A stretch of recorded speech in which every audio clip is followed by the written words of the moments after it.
argent, pauvreté et bénédiction. Ce que le Coran nous révèle vraiment. Assalamu alaykum wa rahmatullahi wa barakatuh. Chers frères et sœurs, chers auditeurs, musulmans et non-musulmans, bienvenue à vous tous.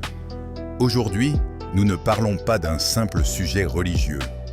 Nous parlons d'une réalité qui touche chaque être humain, sans exception. Nous parlons de l'argent, nous parlons de la pauvreté, et nous parlons de la bénédiction, la baraka. Avant toute chose, nous rendons grâce à Allah, le Créateur des cieux et de la terre, celui vers qui nous nous tournons, celui que nous implorons, celui qui donne et celui qui retient. C'est Allah qui donne la vie, c'est Allah qui donne le risque, et c'est Allah qui donne la baraka. Chers frères et sœurs, aujourd'hui, nous ne sommes pas ici pour écouter des discours ordinaires. Nous ne sommes pas ici pour répéter ce que le monde dit déjà. Nous sommes ici pour nous rapprocher du Coran et de la Sunna, pour regarder la réalité avec le regard d'Allah et non avec les illusions de ce monde. Il y a des paroles que l'on entend tous les jours, mais qui ne changent rien. Et puis, il y a des paroles qui, lorsqu'on les entend, touchent le cœur, réveillent la conscience et poussent à se remettre en question devant Allah. Ce message est de cela. Aujourd'hui, nous allons réfléchir à 3 choses qui contrôlent la vie de millions de personnes: l'argent, la pauvreté et la bénédiction, baraka. Ces 3 réalités gouvernent les pensées, les peurs, les nuits sans sommeil et parfois même la foi. À cause de l'argent, certains dorment paisiblement, tandis que d'autres ne trouvent pas le sommeil. À cause de l'argent, des familles se construisent et d'autres se détruisent. À cause de l'argent, certains se rapprochent d'Allah et d'autres l'oublient complètement. Le monde nous dit, celui qui a de l'argent a réussi. Celui qui a peu est en retard. Celui qui est riche a de la valeur, mais l'islam nous répond clairement: non, la vraie valeur se trouve dans le cœur. Le monde mesure l'homme à ce qu'il possède dans ses mains, mais le Coran mesure l'homme à ce qu'il porte dans son cœur. C'est pour cela qu'aujourd'hui, nous ne parlons pas seulement d'argent, nous parlons de nos cœurs. Pose-toi ces questions, car ce sont les questions que beaucoup se posent en silence. Pourquoi certaines personnes travaillent jour et nuit, se fatiguent, se sacrifient et pourtant restent pauvres pendant des années? Pourquoi d'autres ont très peu, mais vivent avec le sourire, la paix intérieure et la tranquillité du cœur? Pourquoi certaines personnes ont beaucoup d'argent, mais vivent dans l'angoisse, les conflits, la peur et l'insatisfaction permanente? Est-ce que l'argent est vraiment une preuve qu'Allah nous aime?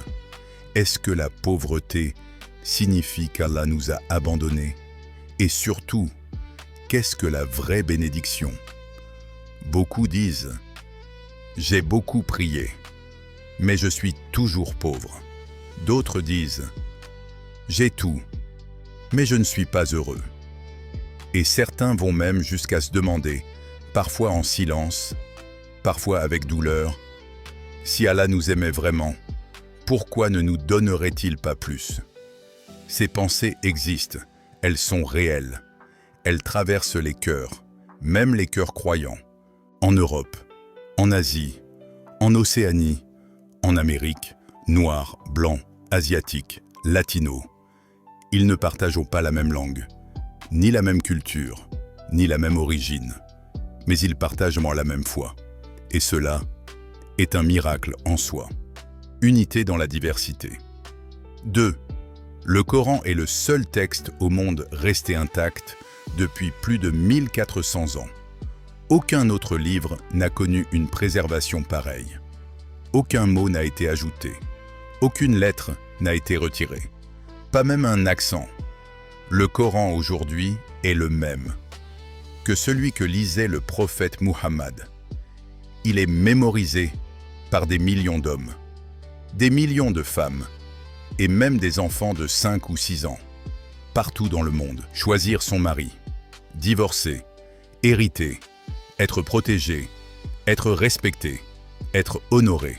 Le prophète a dit « Le paradis se trouve sous les pieds des mères ». Une phrase qui porte tout un monde d'amour et de grandeur. 10. La bonté est un acte de foi. Sourire est une aumône. Nourrir un animal est une aumône. Planter un arbre est une aumône. Aider son prochain est une aumône.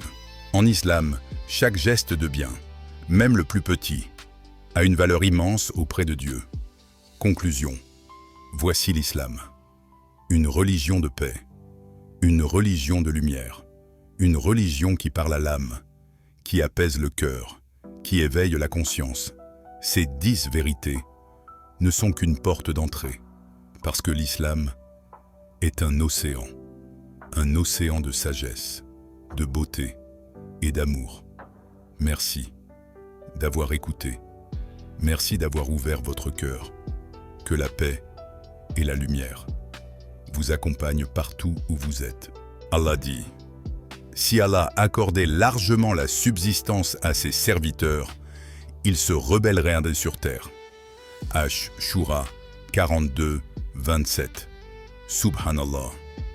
Certaines personnes reçoivent peu, non pas parce qu'Allah les délaisse, mais parce qu'il les protège. Car pour certains cœurs, l'abondance serait une catastrophe spirituelle. Et pour d'autres, Allah donne beaucoup pour tester sévèrement. Troisième vérité. La richesse éloigne souvent plus de cœurs qu'elle n'en rapproche. L'argent peut nourrir l'orgueil, l'oubli d'Allah, l'illusion de l'autosuffisance. Quand l'homme croit qu'il n'a besoin de personne, il oublie son Seigneur. 2. L'argent, un moyen, pas un objectif. L'islam n'a jamais enseigné que le but de la vie est d'être riche. Le véritable objectif est clair. Adorer Allah, purifier son cœur et atteindre le paradis. Le prophète a dit « Quelle excellente chose que l'argent licite dans les mains d'un homme vertueux, mais quelle mauvaise chose dans le cœur d'un homme corrompu. L'argent n'est ni bon ni mauvais, il est neutre. Tout dépend de l'endroit où il se trouve. Dans la main, il peut servir le bien, dans le cœur, il peut détruire la foi. L'argent est comme le feu. Dans la cuisine, il est utile. Hors de contrôle, il brûle tout. 3. La pauvreté dans le Coran, une épreuve, pas une punition. Allah dit, nous vous éprouverons par la peur, la faim, la perte de biens, de vie et de récolte. Al-Baqarah 255. Allah ne dit pas, nous vous punirons. Il dit, nous vous éprouverons. La pauvreté peut être une école de patience, sabre, 2 écoles de gratitude, choukr, 3, un moyen de purification du cœur, 4, une protection contre l'orgueil. Le prophète a dit, les pauvres entreront au paradis avant les riches. Pourquoi ? Parce que leurs cœurs sont souvent plus humbles, plus dépendants d'Allah et moins attachés à ce monde. Kam, la richesse comme fitna, une épreuve dangereuse. Allah avertit, vos biens et vos enfants ne sont qu'une tentation. Fitna. At-Tagabun 64, 15. La richesse peut être une bénédiction si elle est licite, utilisée pour le bien et rapproche d'Allah. Une fitna si elle éloigne de la prière, nourrit l'orgueil et pousse au péché. Uhubwo. Le problème n'est pas l'argent. Le problème est le cœur qui le possède. V. Le risque, un concept fondamental en islam. Le risque, ce n'est pas seulement l'argent. Le risque, c'est tout ce qu'Allah t'accorde pour vivre. Le risque a plusieurs caractéristiques. 1. Il est décrété par Allah. 2. Personne ne peut le bloquer. 3. Il ne se limite pas à l'argent. 4. Il arrive par des voies visibles et invisibles. 5. Il te trouve où que tu sois. Le prophète a dit, la subsistance poursuit l'homme comme la mort le poursuit. Ta santé est un risque. Ta foi est un risque. La paix intérieure est un risque. Des enfants pieux sont un risque. 6. La baraka, le secret d'une vie équilibrée. La baraka est une bénédiction invisible. Elle transforme peu en suffisant, peu en durable, peu en source de paix. Allah accorde la baraka à qui il veut. C'est pour cela que certains vivent bien avec peu et d'autres souffrent malgré l'abondance. La baraka ne se voit pas, mais elle se ressent. 7. Richesse et pauvreté. Deux chemins, une même épreuve. Le riche est testé. Donnera-t-il? Restera-t-il humble? Le pauvre est testé. Patientera-t-il? Gardera-t-il la foi? Tous passent un examen, mais avec des sujets différents. Vite, la vision islamique équilibrée. L'islam nous enseigne, l'argent est un outil, la pauvreté est une école, la bénédiction est un don, la taqwa est le vrai capital, le risque est une miséricorde, la vie est une épreuve. Chers frères et sœurs, le Coran ne nous a jamais dit que la richesse est une preuve de réussite. Et il ne nous a jamais dit non plus que la pauvreté est un échec. Nous vivons dans un monde où la valeur d'un homme est souvent mesurée à ce qu'il possède, à ce qu'il montre, à ce que son compte bancaire révèle. Mais Allah regarde ailleurs. Il regarde le cœur, un cœur vivant ou un cœur éteint, un cœur attaché à la dunya ou un cœur attaché à lui. La vraie réussite n'est pas d'avoir beaucoup. La vraie réussite n'est pas de manquer de rien. La vraie réussite, c'est de rencontrer Allah avec un cœur saint. Confondre richesse et amour d'Allah. Beaucoup de personnes portent, sans s'en rendre compte, une idée dangereuse dans leur cœur. Ils pensent que, si Allah les aimait vraiment, leur vie serait facile. Ils pensent que la richesse est une preuve d'acceptation et que la pauvreté est une preuve d'abandon. Mais le Coran ne dit pas cela. Allah n'a jamais promis la richesse à ceux qu'il aime. Il a promis la guider. Il a promis la paix intérieure. Il a promis la réussite éternelle. Dans l'histoire de l'humanité, combien d'hommes riches étaient là pourtant loin d'Allah? Et combien d'hommes pauvres étaient proches de lui? La richesse n'en est donc pas un signe. La pauvreté non plus. Ce sont des épreuves, différentes mais équitables. Deuxième, la richesse, une épreuve silencieuse. La richesse est une épreuve silencieuse. Elle ne crie pas.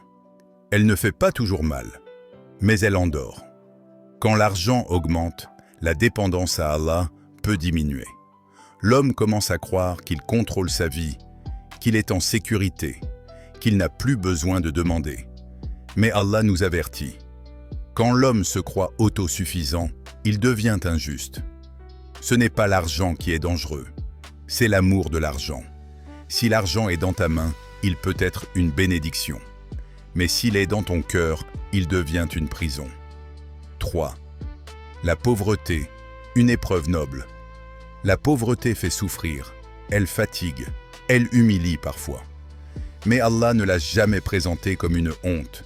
Le prophète a connu la faim, le manque et la difficulté. La pauvreté peut briser l'orgueil. Elle peut rapprocher de l'invocation. Mais attention, la pauvreté n'est pas une récompense automatique. Si elle mène au désespoir, à la colère ou au doute envers Allah, elle devient une épreuve perdue. La valeur n'est pas dans la pauvreté, elle est dans la patience et la confiance. Quatrième, Allah sait ce que nous ne voyons pas, Allah donne, et Allah retient, toujours avec sagesse. Parfois, il retient par miséricorde. Parfois, il donne comme une épreuve. Ce que tu appelles privation est peut-être une protection. Et ce que tu appelles réussite est peut-être un test. Allah sait ce que ton cœur peut supporter.